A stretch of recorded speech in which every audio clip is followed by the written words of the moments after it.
con la entrañable y secular tradición de mi tierra del Pilar, la de María de Nazaret, animando, sosteniendo y ayudando al apóstol Santiago en esa dura tarea de evangelizar. Como la de tantas tradiciones hermosas que están detrás de nuestras advocaciones, santuarios y ermitas, también aquí del Castañar, en la que todos encontramos consuelo y esperanza en la Virgen. Me imagino que mucha de la gente que sube aquí, en definitiva, es para buscar consuelo y esperanza en ella. Y en donde los cristianos nos reunimos para hacer iglesia. Siempre es donde se ha aparecido la Virgen o una imagen, o se ha encontrado una talla, o aquí en el Castañar, siempre se construye un templo. Pero lo importante no es construir el templo de piedra, como de San Francisco, que está ahora mi iglesia. Lo importante es hacer iglesia comunidad. Allí se ora, se parte el pan, se vive. ¿Y cómo nos acompaña? Yo quiero centrarme en una característica que ya dijo Juan Pablo II, hablando de María, en Redemptoris Mater, que le dijo: Madre, eres la memoria de la Iglesia. María se convierte en una memoria provocativa, porque provoca y porque nos desinstala, provocar, no, llamar hacia algo, te desinstala. Es una memoria provocativa, memoria de la Iglesia, ¿no? Leo a San Juan Pablo II: tú eres la memoria de la Iglesia.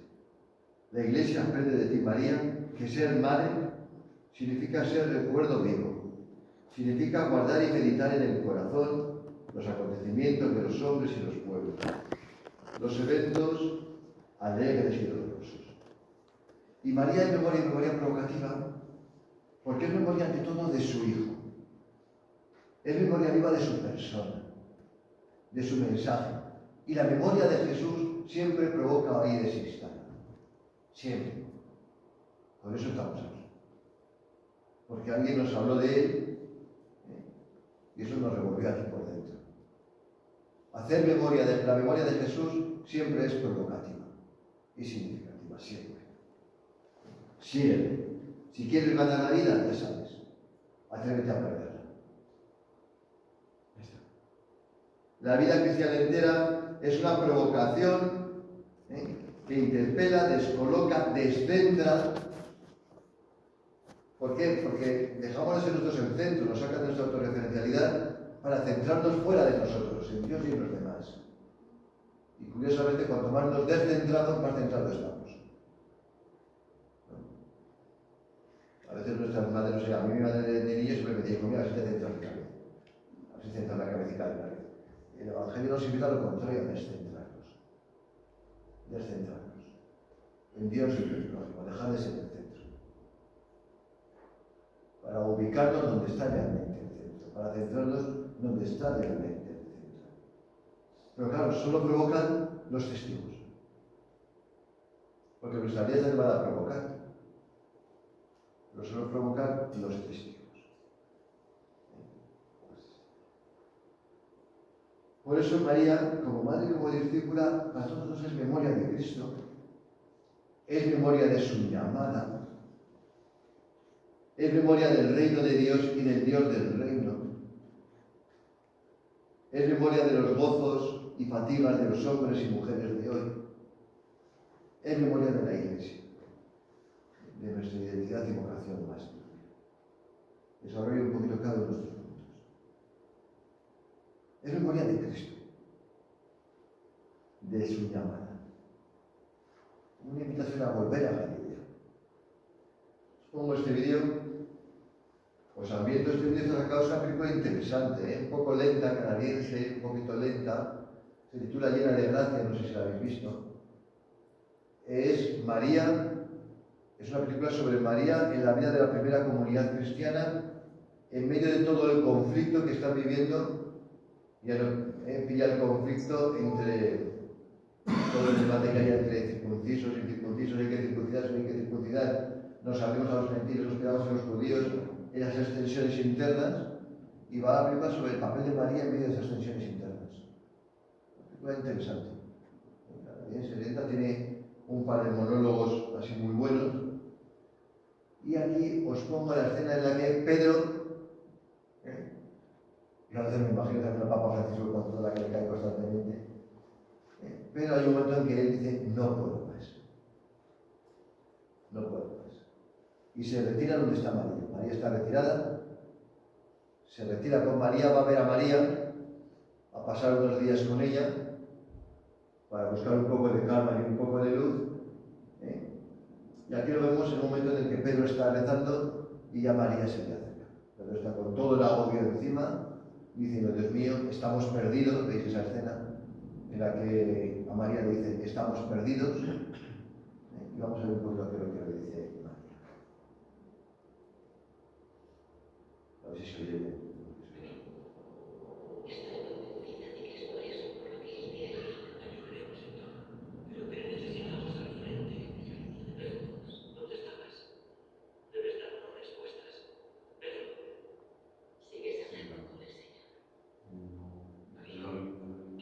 ¿Se oye algo? Muy poco. Igual lo que vamos a hacer es...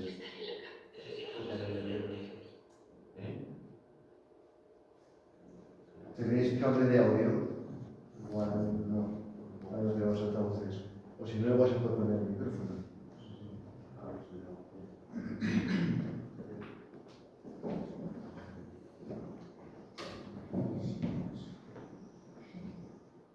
Porque está sonando, no está sonando por ahí, está sonando por ahí. A ver si lo sale. Está sonando por ahí. Igual se puede subir de ahí. Como HDMI entra sonido y entra... Exacto, sí.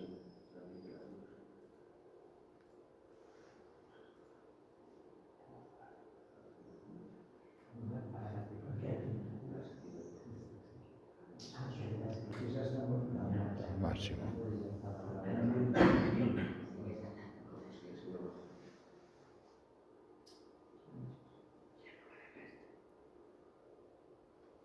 ¿Eso se puede poner? Si no, igual se puede poner esto aquí. Cosas modernas, te dije yo.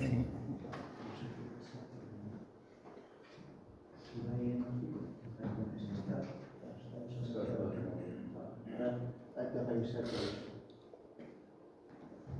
El volumen está subido ya al tope, Fernando. El mío sí. Y aquí también. Y aquí. Ahora sí por estos. Va a ser por el de aquí. ¿Sí? ¿Y ahí cómo lo sube? Yo creo que se llama en el... Soy yo más seguido. Igual si subís el volumen a tope de ahí. Aquí ya está subido a tope. También.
Si os fijáis, la escena nos presenta a un Pedro que está cansado, desfondado, y María le invita a recordar, como había hecho ya Jesús resucitado. Le dice a mis amigos que vayan a Galilea. Le invita a volver a Galilea, al mar, recordando y evocando aquellos encuentros especiales con Jesús a orillas del mar, ¿no? Claro, porque Galilea es el lugar de la primera llamada, del primer amor, de ese primer encuentro con el Señor que marca nuestra vida. Y yo creo que en el momento actual de conversión pastoral y misionera que vive la Iglesia, es necesario volver a Galilea para escuchar de nuevo la llamada de Jesús, para recuperar así la frescura del Evangelio y anunciar el Evangelio. Y no es un volver atrás, no es una nostalgia, sino renovar aquel primer encuentro, el eco de su llamada, también muy atentos a nuestras Galileas de hoy, a donde el Señor nos sale hoy al encuentro. Yo creo que también un buen ejercicio para esta mañana de oración puede ser evocar esos primeros encuentros nuestros con el Señor. Hacer un poquito de nuestra historia. San Juan Pablo II decía que cada uno tenemos nuestra propia historia vocacional, es un misterio. Es el misterio del amor de Dios con todos y con cada uno de nosotros, ¿no? Y de ese misterio seguramente podríamos todo el mundo señalar personas muy concretas, con nombres y apellidos, rostros, momentos, acontecimientos, lugares. Y el Papa Francisco a los sacerdotes siempre nos invita a que en los momentos difíciles nos dice: volved a vuestra historia, volved a esos encuentros, volved a los momentos en los que el Señor se hizo el encontradizo de una forma un poquito especial. Porque a veces es necesario también avivar, con esos albergues de esperanza, es necesario avivar el corazón. Recordemos un poquito nuestras Galileas, las de nuestros orígenes y también las Galileas de hoy, donde el Señor nos sale día tras día al encuentro. Recordarlo y agradecer, ¿no? Recordarlo y agradecer, ¿no? Porque volver a Galilea significa arraigar de nuevo nuestra existencia y la Iglesia en su persona, en su mensaje, en el proyecto del reino de Dios. Es dejarnos seducir de nuevo, dejarnos provocar de nuevo, como María, la primera seducida y provocada por el reino de Dios.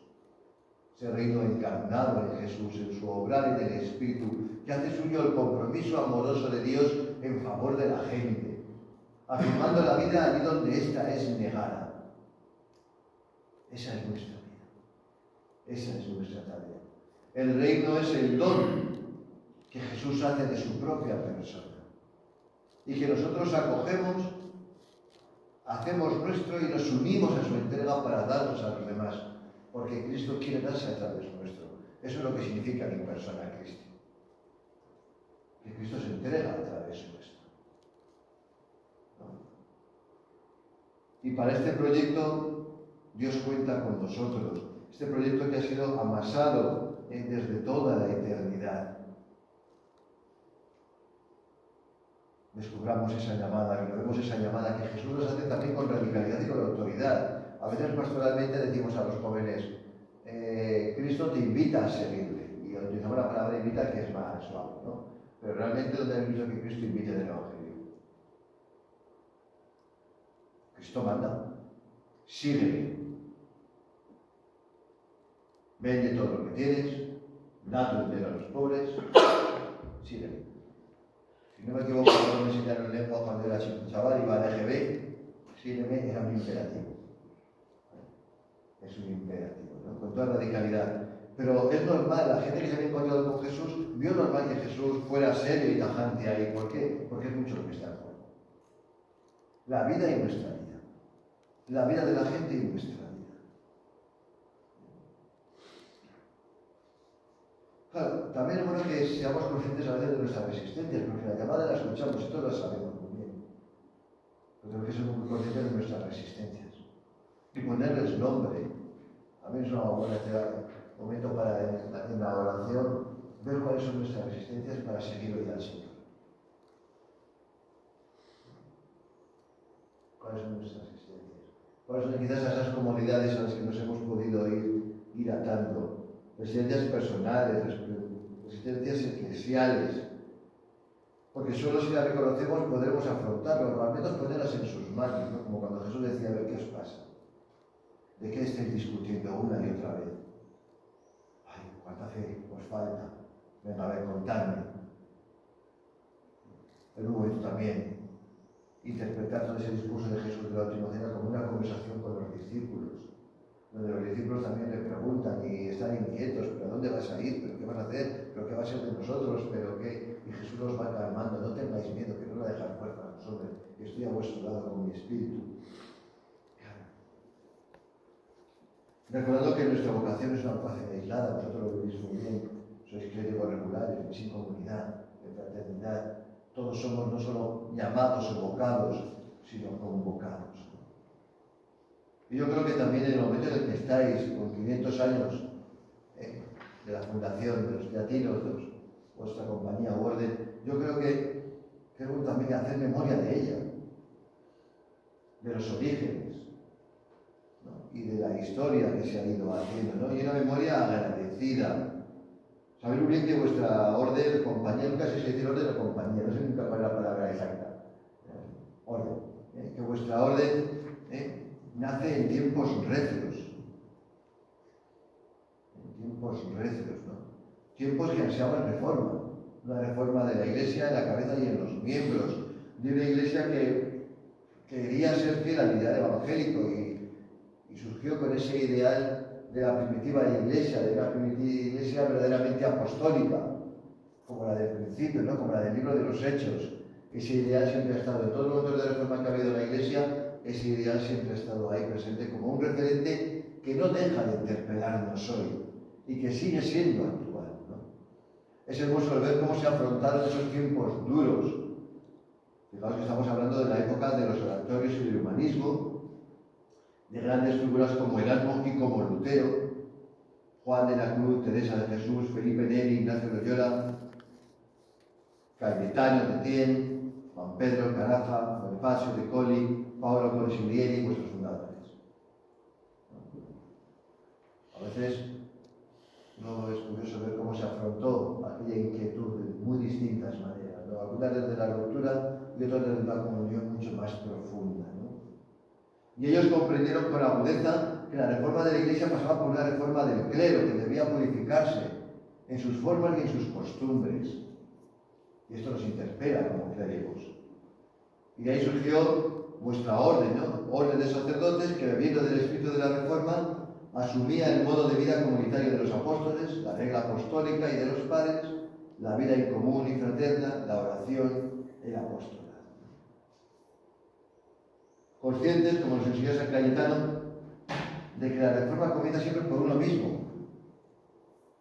El verdadero combate espiritual pasa por la renuncia a uno mismo para confiar y abandonarnos plenamente en manos del Señor. Y quizás aquí esté lo difícil. Fijaros cómo en esto del Evangelio de Marcos, que yo creo que es el más claro, en el camino del discípulo y del apóstol siempre hay como dos llamadas. Y los apóstoles vivieron concretamente dos llamadas, hordas. La primera llamada era de seguirle, pero eso es como muy emocionante, quizás por la pasión inicial del encuentro con Jesús, de su persona, el reino de Dios, dejan todo, le siguen, pues ya está. Pero luego vino la complicada, la renuncia a uno mismo, la renuncia a los propios proyectos, a las propias expectativas. Cuando va descubriendo que el proyecto mesiánico que ellos tienen, el proyecto del reino de Dios, no coincide con el de Jesús. Cuando Jesús les empieza a decir, a ver, que esto no va por ahí, que a mí me van a matar, que el camino pasa por perder la vida, por entregarse, por el servicio, que el que quiere ser primero tiene que ser servidor.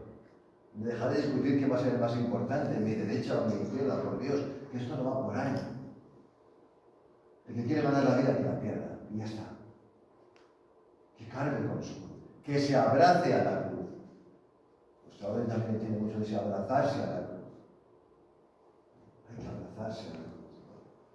Y también hoy, quizás más que ayer, nuestra Iglesia siempre reformada pide reforma. Y desde este anhelo de fidelidad evangélica se explica el momento actual de conversión pastoral y misionera que vive la Iglesia. Y María nos ayuda a hacer memoria de esta forma primitiva de la Iglesia apostólica. Para empezar, porque la acompañó y la vivió en primera persona. Un solo corazón y un solo sentir. Oración y Eucaristía.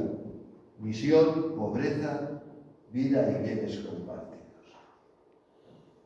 Memoria de la llamada, de la Galilea.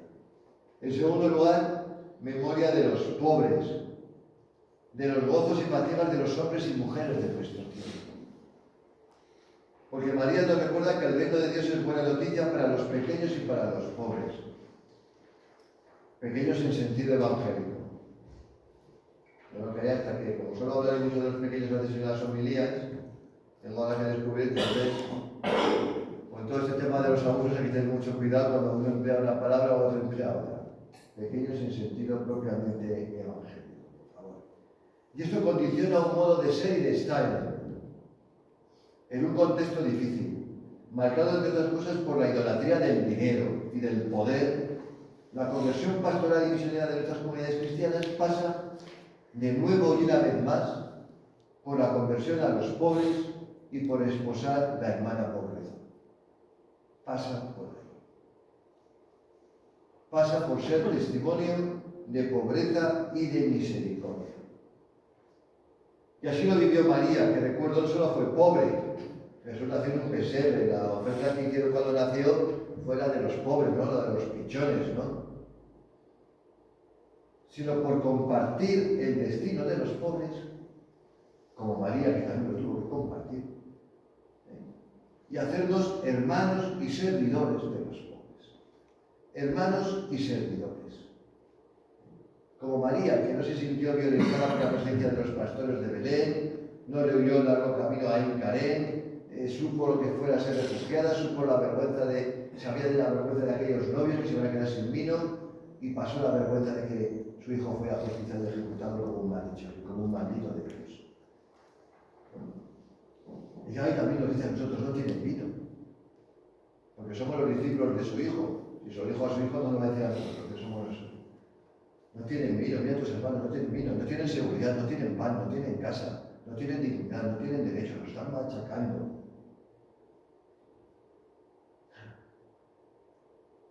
Hacedlo de los hijos. La docilidad al Señor y al Espíritu, ¿no? Docilidad que María encarna, y la encarna y está atenta a las necesidades de los demás porque es profundamente contemplativa. Porque la contemplación verdadera no nos arranca de la realidad, sino que nos sumerge en ella.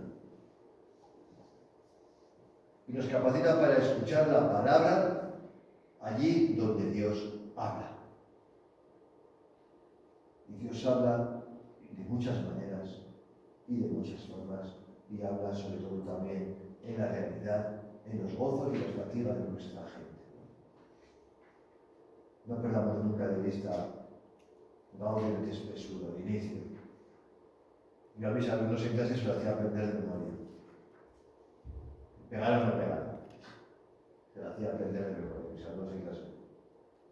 Los gozos y las fatigas, los gozos y las esperanzas, las tristezas y las angustias de los hombres de nuestro tiempo, sobre todo de los pobres y de cuantos sufren, son los gozos y esperanzas, las tristezas y angustias de los discípulos de Cristo. Nada hay verdaderamente humano que escape a nuestro corazón. Eso no podemos olvidar. Y ella también es memoria de la identidad y vocación evangelizadora de la Iglesia, ¿no?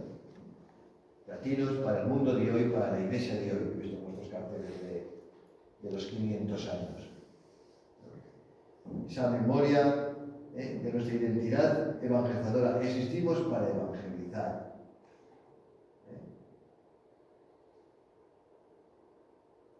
Con un modo muy concreto que también es el Evangelio. Porque no solo importa el qué de la evangelización, sino también importa el cómo. Con un estilo de vida humano, fraterno, sencillo, servicial. Y aquí nos podemos contemplar en María sin miedo a equivocarnos, ¿no? Porque ella encarna la imagen del discípulo perfecto que escucha la palabra de Dios y la cumple. En su virginidad y en su esponsalidad vemos lo que significa pertenecer, consagrarnos y abandonarnos totalmente a Dios. Totalmente a Dios. Conscientes de que perdemos, como decíamos señor Uriarte, perdemos la virginidad cuando nos apegamos a otros señores. María, al pie de la cruz,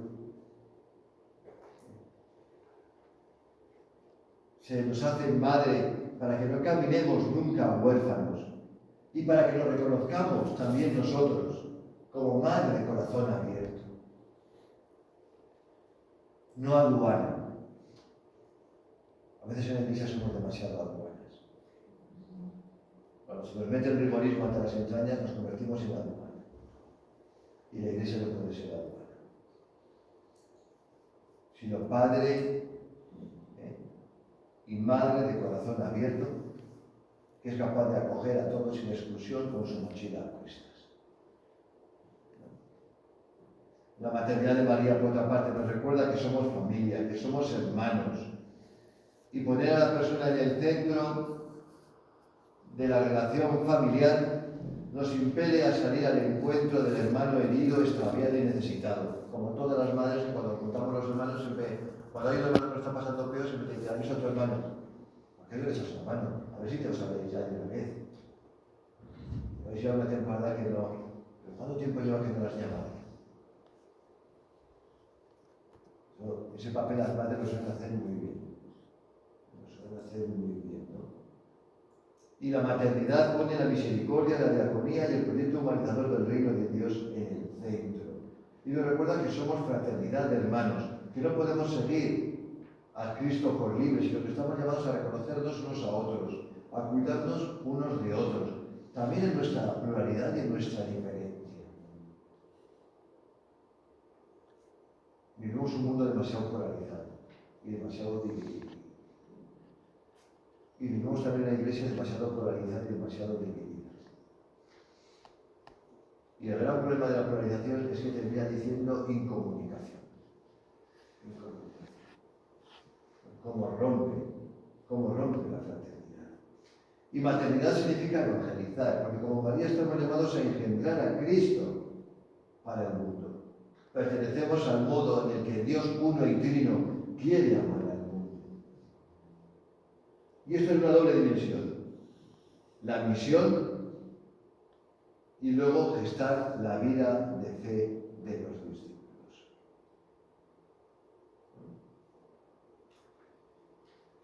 Memoria de nuestra evangelización y memoria de nuestro sacerdocio. Porque ella es madre de los sacerdotes y madre educadora de los sacerdotes, del sacerdocio. Leo Pastores da Bogovis 82. Cada aspecto de la formación sacerdotal, y podríamos decir de nuestro sacerdocio, puede referirse a María como la persona humana que mejor que nadie ha correspondido a la vocación de Dios, que se ha hecho sierva y discípula de la palabra, hasta concebir en su corazón y en su carne al Verbo hecho hombre para darlo a la humanidad, que ha sido llamada a la educación del único y eterno sacerdote.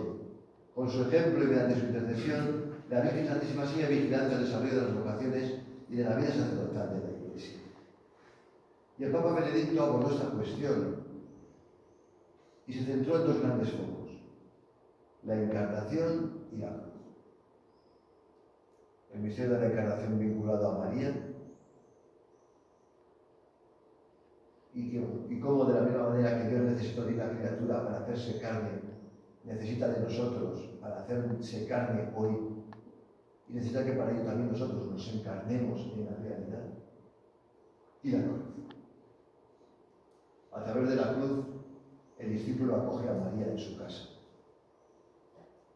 También nosotros tenemos que acoger a María en casa, en nuestra casa, en nuestras cosas, en nuestros proyectos, en el dinamismo de toda nuestra existencia. Termino pasándole la palabra a María. Nos va a poner otro vídeo. Es un vídeo de despedida, en el que ya María intuye que le queda poco, junta, como dice la tradición, a los 12, y en medio de las dificultades que sabe ella que la Iglesia está viviendo, pues les invita a recordar a Jesús. Se convierte en memoria gloria provocativa para todos ellos. Termino un poco con sus palabras, que espero que también nos ayuden a hacer.